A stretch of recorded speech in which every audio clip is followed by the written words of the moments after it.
परमेश्वर, मी आपल्या देशात होतो तेव्हा हे माझे म्हणणे होते की नाही, म्हणून तू दर्शनास पळून जाण्याची त्वरा केली. मला ठाऊक होते की तू कृपाळू, कनवाळू, मंदक्रोध, दया, प्रसन्न, अरिष्ट आणि बद्दल अनुताप करून घेणारा असा देव आहेस. तर आता हे परमेश्वर, माझी विनंती ऐक, माझा प्राण घे, कारण जगापेक्षा मला मरणे बरे वाटते. हालेलुया. कधी कधी मला योनाचं ना फार हसायला येतं.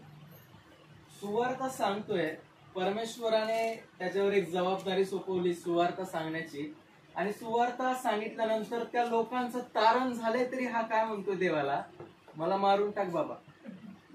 हालेलुया. कधी कधी मला फार हसायला येतं योनाचं. जस मी ते वाचतो त्यावेळेस एक गंमत वाटते मला योनाबद्दल, की काय या व्यक्तीचं डोकं कसं होतं. परमेश्वराने त्याच्यामध्ये एवढं सामर्थ्य दिलं की त्याच्यामधून 1,20,000 लोकांचं तारण झालं.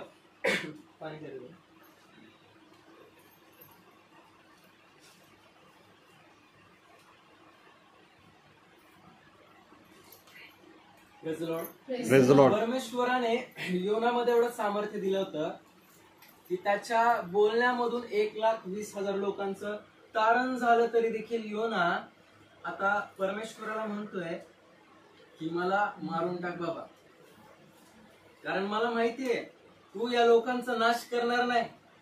मला ठाऊक आहे तू मंदक्रोध आहेस, तू दयामय आहेस, तू प्रीती करणारा देव आहेस, आणि मला माहितीये तू या लोकांचा नाश करणार नाहीयेस. योनाने त्या ठिकाणी जाऊन काय सांगितलं तर माहितीये त्या लोकांना, परमेश्वर तुमचा नाश करणार आहे. आणि आता योनाची इच्छा ही होती की ज्या प्रकारे योना बोलला ती गोष्ट परमेश्वराने तंतोतंत करावी, म्हणजे त्या निनवेच्या लोकांचा येशू ख्रिस्ताने नाश करावा, ही योनाची इच्छा होती. परंतु त्याला हे समजलं नाही की ख्रिस्ताने त्यांचा नाश करण्यापूर्वी मला एक संधी दिलेली आहे. जर येशू ख्रिस्त हा प्रीतीमय नसला असता, दया संपन्न नसला असता, तर योनाच त्या ठिकाणी सुवार्ता सांगण्यासाठी गेला नसता. हॅलो, समजते? काय बोलतोय समजते? हो. जर येशू ख्रिस्त हा प्रीती करणारा नसता, जर त्याच्यामध्ये दया संपन्न हे गुणधर्म नसले असते, तर मला असं वाटत नाही की योना जिवंत राहिला असता. योना त्या माशाच्या पोटामध्येच मरून गेला असता. परंतु योनाला हे माहितीये की येशू ख्रिस्त दया करणार आहे, तरी देखील तो म्हणतोय की मला माहितीये तू दया करणार आहे आणि तू त्या लोकांचा नाश करणार नाही. मग जर तुला माहितीये येशू ख्रिस्त दया करणार आहे, तर कशाला परमेश्वराकडे मरण मागतो?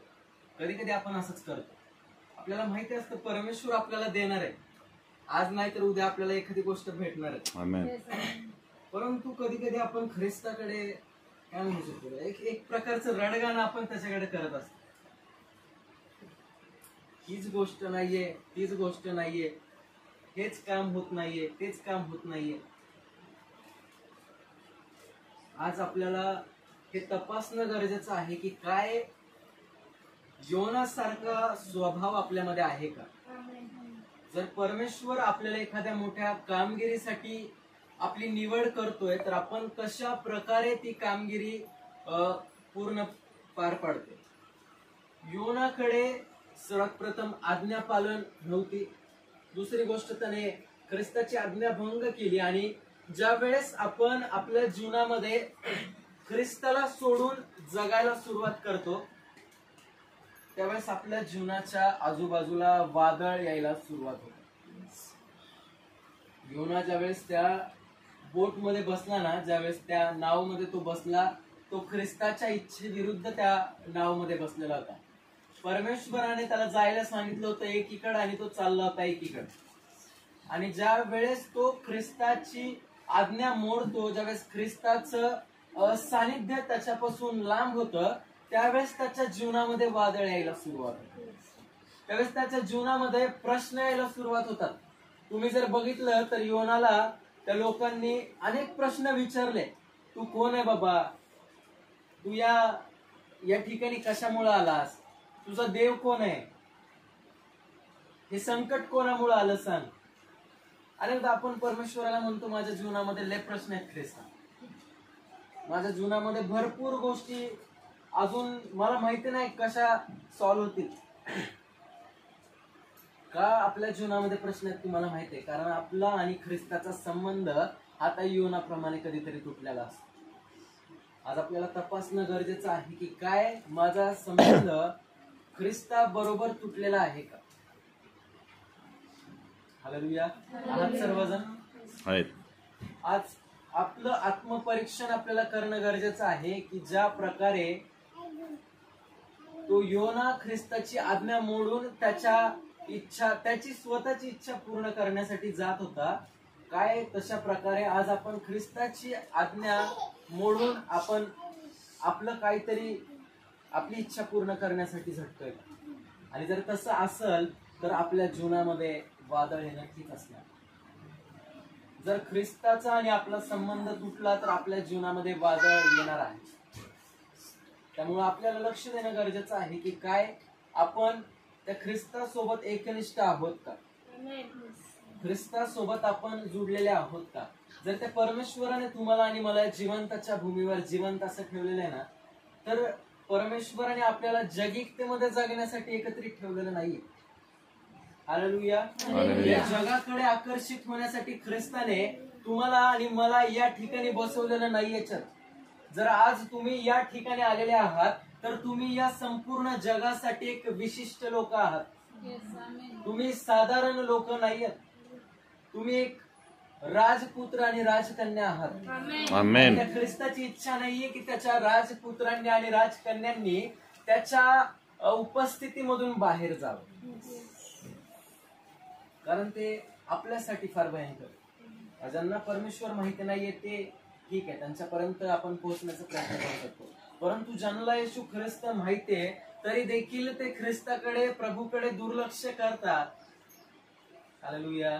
हालेलुया. त्यांच्यासाठी फार वाईट गोष्ट. आणि त्यामुळं आपल्याला वेळोवेळी हे तपासणं गरजेचं आहे की काय माझ्या येशूचा आणि माझा संबंध तुटलेला आहे का? या जगिक जीवनामध्ये जगत असताना काय मी ख्रिस्ताची आज्ञा मोडून माझी स्वतःची इच्छा पूर्ण करतोय का? जर तसं असेल तर आज आपल्याला पुन्हा एकदा येशू ख्रिस्ताने ज्या ठिकाणी आपल्याला जायला सांगितलेलं आहे त्या ठिकाणी जाण्याची गरज आहे.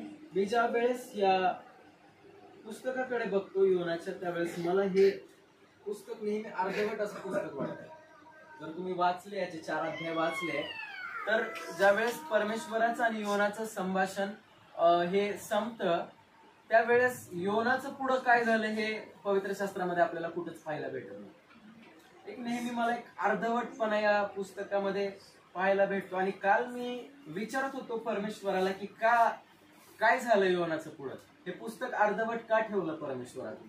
काल मी विचारत होतो आणि अचानक एक विचार माझ्या मनामध्ये आला आणि तो असा होता की ज्या गोष्टी योना करू शकल्या नाही त्या गोष्टी परमेश्वराने तुम्हाला आणि मला करायची आहे. ज्या गोष्टींमध्ये योना अशक्त ठरला त्या गोष्टी आता आपल्याला करायची आज्ञा परमेश्वर पुन्हा एकदा देते. आणि म्हणून हे पुस्तक आपल्यासाठी अर्धवट आहे. जर आपण ख्रिस्ताची आज्ञा पाळतोय तर तुम्ही हे पुस्तक पूर्ण करताय. आनंदित आहात सर्व? काहीतरी बोललो. हालेलुया. हालेलुया. जर तुम्ही ख्रिस्ताची आज्ञा पाळताय तर तुम्ही पवित्र शास्त्रामधील एक पुस्तक पूर्ण करणारे व्यक्ती आहात. आमेन. हालेलुया. हालेलुया. जर तुम्ही योग्य तुमच्या पाचरणाशी योग्य आणि प्रामाणिक आहात तर तुम्ही एक पवित्र शास्त्रामधलं एक पुस्तक पूर्ण करता. जर तुम्ही देवासोबत जुडलेले आहात, जर तुम्ही वेळोवेळी मंडळीमध्ये येत आहात, जर तुम्ही चर्चमध्ये तुमचा वेळ देत आहात तर तुम्ही पवित्र शास्त्रामधील एक पुस्तक पूर्ण करणारी व्यक्ती आहात. आणि जर तुम्ही पवित्र शास्त्रामधील पुस्तक पूर्ण करणारी व्यक्ती आहात तर तुम्ही, मी आता म्हटल्याप्रमाणे, तुम्ही साधारण व्यक्ती नाही. योनाने ज्या गोष्टी केल्या नाही ना त्या गोष्टी ख्रिस्त आपल्याला करण्याची आज्ञा करत. मी काल एक विचार करत होतो, जर योना त्याच्या जीवनामध्ये परमेश्वरासोबत विश्वासू नव्हता तर हे त्याचं वर्तनक्रम जगाने देखील पाहिलेलं असं होतं. तुम्हाला माहितीये ख्रिस्ती लोक हे इतरांसाठी साक्ष्याचं कारण ठरतात. आपली साक्ष हे जग देत असतात की हे येशूवरती विश्वास ठेवणारे लोक आहेत, हे विश्वासणारे लोक आहेत. आणि आज आपल्याला या देखील गोष्टीकडे आपलं लक्ष केंद्रित करायचं आहे की जगाच्या दृष्टिकोनामध्ये आपली साक्ष काय असणार आहे. हालेलुया. मी जस्ट एक विचार करत होतो, जर योनाची जर साक्ष त्याच्या सोबत असणाऱ्या लोकांना जर द्यायला लावली असती तर ती साक्ष काय असली असती. विचार करा, योना एका पॅनल मध्ये थांबलेला आहे, एका चेअरवर तो बसलेला आहे आणि आता अधिकारी लोक त्याच्या अवतीभोवती बसलेले आहेत. संपूर्ण निनवेचे लोक त्या ठिकाणी आहेत आणि आता योनाला पहिला प्रश्न ते अधिकारी विचारत आहेत की योना, काय तुला देवाने हाक मारली होती काय? काय प्रश्न आहे पहिला योनाला? का तुला देवाने हाक काय मारली तुला होती? देवाने हाक मारली होती काय? असा प्रश्न ज्यावेळेस ते अधिकारी, आपण एक विचार करत आहोत, ज्यावेळेस त्या अधिकाऱ्यांनी असा प्रश्न योनाला विचारला त्यावेळेस योनाचं उत्तर कसं असं, देवाने मला हाक मारली काय? काय बोलता, एकदा नाही 2-2 वेळा देवाने मला पाचारण केलंय. जर तुम्ही पहिल्या अध्यायाच्या पहिल्या वचनामध्ये बघितलं आणि तिसऱ्या अध्यायाच्या पहिल्या वचनामध्ये बघितलं ना, तर येशू ख्रिस्ताने मला एकदा नाही 2-2 वेळा पाचारण केलेलं आहे. आणि तुमचा प्रश्न काय, मला हाक मारली. दुसरा प्रश्न आपण योनाला विचारूया. तयार सर्वजण योनाला प्रश्न विचारण्यासाठी? Yes. असा विचार करा, आता तुम्ही सर्वजण एका विश्वासणाऱ्या व्यक्तीचे साक्षीदार आहात आणि तुम्ही त्याला प्रश्न विचारत आहात आणि योनाचं उत्तर काय असणार आहे आपण पाहूया. योना, काय तुला सुवार्थ सांगण्याचं पाचारण आहे का? बाप, चिडलाच असेल योना. सुवार्थ सांगण्याचं पाचारण? मला परमेश्वराने हाक मारली आणि मी त्या निनवेमध्ये गेलो आणि 1,20,000 लोकांचं तारण माझ्या सुवार्थेमधून झालं आणि तुम्ही मला विचारता सुवार्थ सांगण्याचं पाचारण आहे का? वा रे वा. योनाला तिसरा प्रश्न आपण विचारूया. ओके मिस्टर योना, तुमचं प्रार्थनामय जीवन कसं आहे? हे प्रश्न फक्त योनासाठी नाही आहेत, हे प्रश्न आपल्यासाठी पण आहेत. हालेलुया. हालेलुया. आता तिसरा प्रश्न योनाला आपण विचारतोय, ते अधिकारी तिसरा प्रश्न योनाला विचारत आहेत, मिस्टर योना, तुमचं प्रार्थनामय जीवन कसं आहे? बापरे, योना म्हणला असेल प्रार्थनामय जीवन? तुम्ही तर घरामध्ये प्रार्थना करता, तुम्ही त्या झाडाखाली बसून प्रार्थना करत असाल, तुम्ही चर्चमध्ये जाऊन प्रार्थना करत असाल. तुम्हाला माहितीये का, मी माशाच्या पोटामध्ये पण 3 दिवस प्रार्थना केली. हालेलुया. हालेलुया. योनाचं उत्तरही असं असं, मी माशाच्या पोटामध्ये देखील 3 दिवस प्रार्थना केली आणि तुम्ही मला विचारता प्रार्थनामय जीवन? अरे बापरे. चौथा प्रश्न आपण योनाला विचारू. योना साहेब, तुमच्या सुवार्थेचा परिणाम काय झाला का? सुवार्थेचा परिणाम, ज्या वेळेस मी सुवार्थ सांगितली ना त्या निनवेच्या लोकांना, त्यावेळेस 1,20,000 लोकांचं तर तारण झालं, पण त्यांच्या गुराढोरांनी देखील गोंताट नेसलं माझ्या सुवार्थेमुळे. हालेलुया. हालेलुया. हे सुवार्थेचं सामर्थ्य. मी ज्यावेळेस सुवार्थ सांगतो ना त्यावेळेस भूत निघून जायला लागतात. मी ज्यावेळेस सुवार्थ सांगतो त्यावेळेस लोक बरे व्हायला लागतात.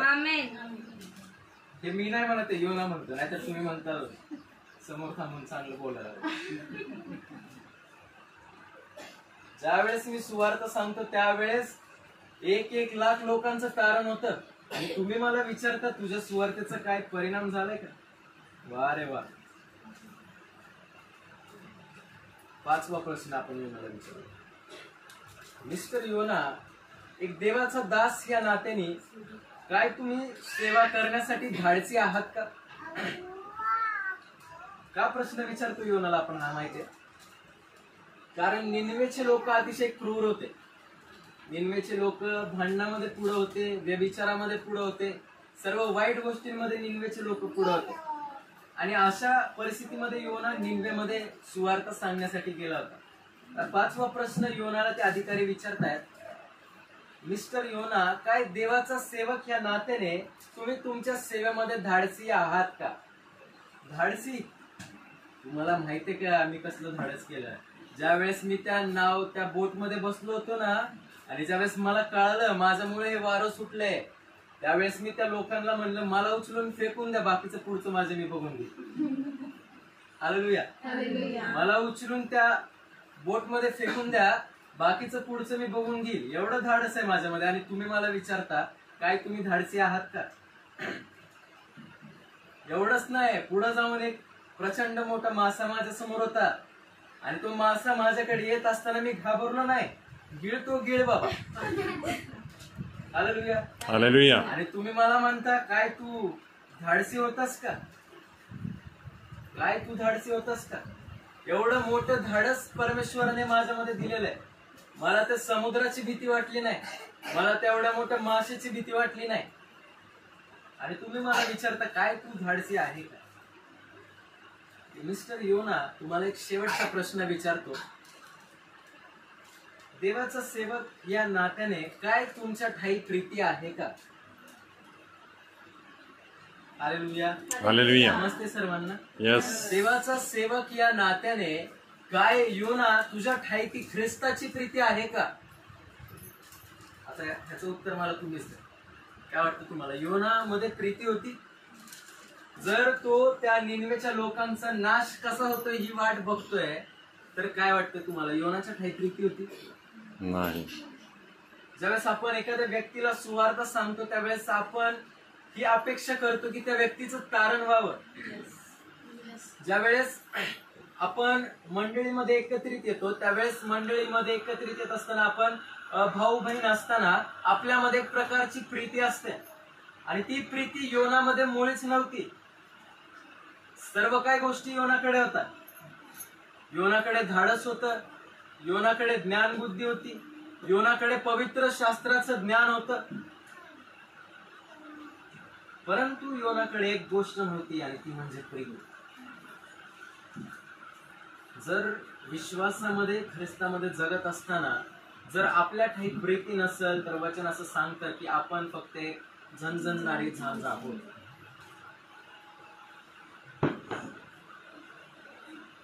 जर आपल्या ठाई ती ख्रिस्ताची प्रीती नाहीये तर आपण देखील कुठेतरी या योनासारखं आपलं जीवन जगत आहोत. आपण ख्रिस्ताला फसवत नाही आहोत, आपण देवाला फसवत नाहीत, आपण स्वतःला फसवतो. योना देवाला फसवत नव्हता. त्याला वाटलं आता मी त्या बोट मध्ये बसलोय, परमेश्वराला दिसणार नाही. परंतु परमेश्वरापासून कोणतीच गोष्ट लपू शकत नाही. हालेलुया. त्याची योनाला जाणीव नसल्यामुळं योनाने ख्रिस्ताची आज्ञा मोडली. आणि ज्यावेळेस शेवटचा प्रश्न योनाला विचारण्यात आला त्यावेळेस योना कुठेतरी त्या ठिकाणी थांबला. आज अनेक प्रश्न आपल्याला स्वतःला करायचे आहेत. काय त्या प्रश्नांमध्ये आपण कशा प्रकारे आहोत? आपण प्रार्थनेमध्ये असू, प्रेज द लॉर्ड, आपण आराधनेमध्ये असू, हालेलुया, आपण जर देवाच्या सोबत एकनिष्ठ राहणारे लोक असू, हालेलुया. परंतु कोणती गोष्ट आपल्यामध्ये आज कमी? आज या योनाच्या जीवनामधून आपल्याला काहीतरी शिकायचंय आणि काहीतरी विचार करायचा आहे. योनाच्या जीवनामध्ये प्रीती नव्हती, योनाच्या जीवनामध्ये आज्ञा पालन नव्हतं. आज आपल्या जीवनामध्ये अशी कोणती गोष्ट आहे की आपल्याला ती गोष्ट आपल्याकडे मिळवण्याचा प्रयत्न करायचा आहे? मग ते ख्रिस्ताचं सामर्थ्य असेल, ती आराधना असेल, तो ख्रिस्ताचा वेळ असेल, कोणती गोष्ट आज आपल्याकडे कमी आहे?